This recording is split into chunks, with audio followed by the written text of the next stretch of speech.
Millions of people around the world wake up before sunrise just to watch a match. They paint their faces in team colors. They cancel important plans. They argue with strangers online over a goal. They cry when their team loses and feel on top of the world when they win.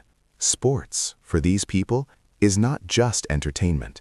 It is emotion, identity, life. But then, in the same world, at the same time, there are people who feel absolutely nothing. You show them a match highlight, they shrug. You tell them their national team just won, they say, okay, cool, and go back to what they were doing.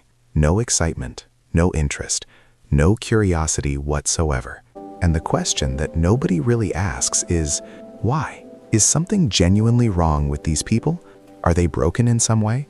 Are they missing a part of the human experience? Or is there actually a deep psychological reason behind why some minds simply don't connect with sports? Stay with me, because the answer is far more fascinating than you might expect. Audience connection. Before we get into the psychology, I want you to do something for me. Think about your own life for a moment. Think about your workplace. Think about your school or university. Think about your closest friend group. Now tell me honestly, isn't there always that one person? While the entire office is gathered around a screen watching the final over, while your friends are losing their minds over a last-minute goal, while everyone around them is completely swept up in the moment, there's one person in the corner, quietly drinking their tea, scrolling through their phone, completely unbothered. And what do people say about that person? They're so boring. They have no personality. How can you not enjoy sports? What's wrong with you? We judge them. We question them. Sometimes we even try to fix them. But here's what nobody tells you. That person sitting quietly in the corner, they are not broken. They are not antisocial. They are not missing out on life. Psychology tells a very different story about who they really are. And once you hear it, you might never judge someone for not caring about sports again. So let's get into it. Let's talk about what's actually happening inside the mind of someone who has zero interest in sports. And we're going to break it down into 4 key psychological reasons, each one backed by science, each one more interesting than the last. Reason 1, brain and dopamine. The first reason is about the brain itself and how it seeks pleasure. The human brain has one primary job above everything else, and that job is to find stimulation. It is constantly searching for something that makes it feel alive, something that creates excitement, energy, meaning. And the brain's reward system, powered by a chemical called dopamine, is what drives this search. When you watch a match and your team scores, dopamine floods your brain. Your heart races. You feel euphoric. That is a very real, very powerful chemical reaction. And for millions of people, sports is one of the most reliable ways to trigger that reaction. But here is what science has confirmed. Dopamine doesn't care how it gets released. For some brains, it's a last-minute penalty. For others, it's finishing a challenging book. For others, it's cracking a difficult problem at work. For others, it's creating something with their own hands, a painting, a piece of music, a piece of writing. The brain doesn't have a preference. It simply follows what works for it. So when someone tells you sports don't excite them, they are not lying. They are not pretending. Their brain has simply found other pathways to dopamine, pathways that feel just as real, just as powerful, just as rewarding, only different. Their brain isn't less active than yours. It isn't less passionate than yours. It is simply wired differently. And that difference is not a defect. It is just variation. Reason 2, personality type. The second reason goes even deeper, and it has to do with who you are as a person. For decades, psychologists have studied the relationship between personality type and leisure preferences. And what they have consistently found is this. People with introverted or highly analytical personalities tend to be drawn toward activities that engage the mind individually. Reading, writing, coding, research, creative work, deep conversation. They find these activities deeply satisfying, not because they are boring, but because their brain is wired to find depth more rewarding than spectacle. Now contrast that with sports, which are loud, collective, unpredictable, and emotionally driven. For an extroverted brain, that environment is pure energy.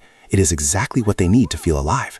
But for an introverted or analytical mind, that same environment can feel overwhelming or simply irrelevant.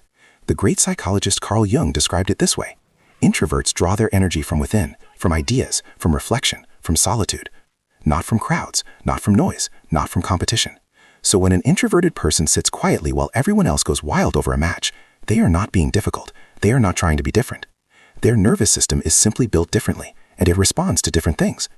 This is not a flaw in their personality. This is the architecture of who they are. Reason 3. Belonging and identity. Now, the third reason.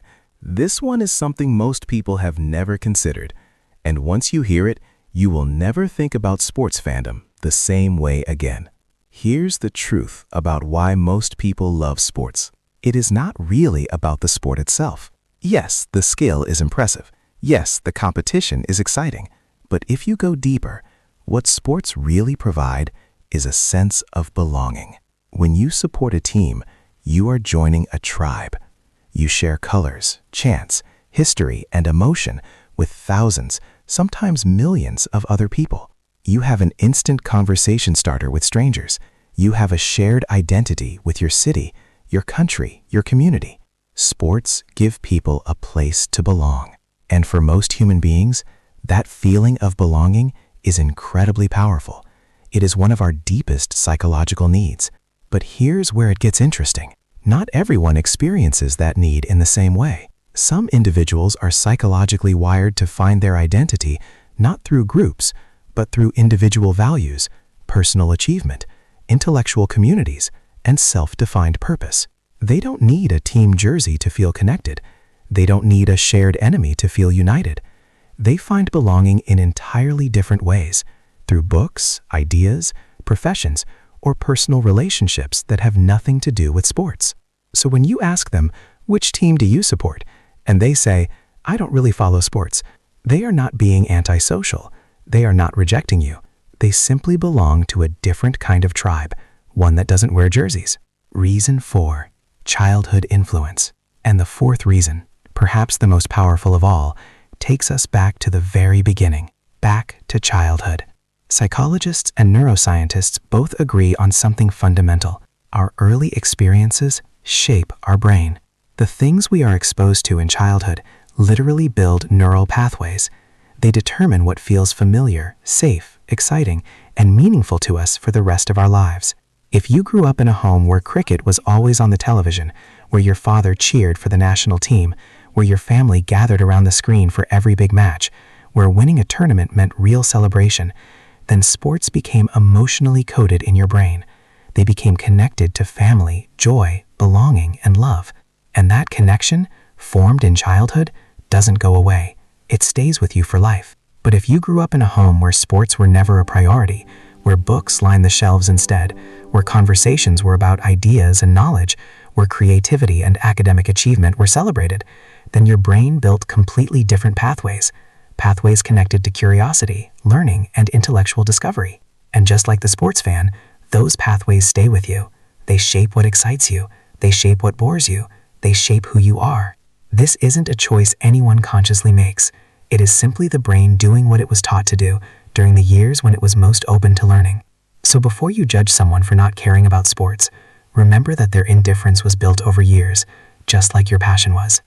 So pause for a second, because I want to ask you something directly. Be honest with yourself. Are you someone who genuinely lives for sports? The kind of person who knows every player's stats, who watches every match, who feels real emotion when their team wins or loses? Or are you someone who has never really understood what all the fuss is about? Someone who sits through sports conversations politely, but feels nothing inside? There is no right answer here. Both are completely valid. Both are completely human. Drop your answer in the comments right now.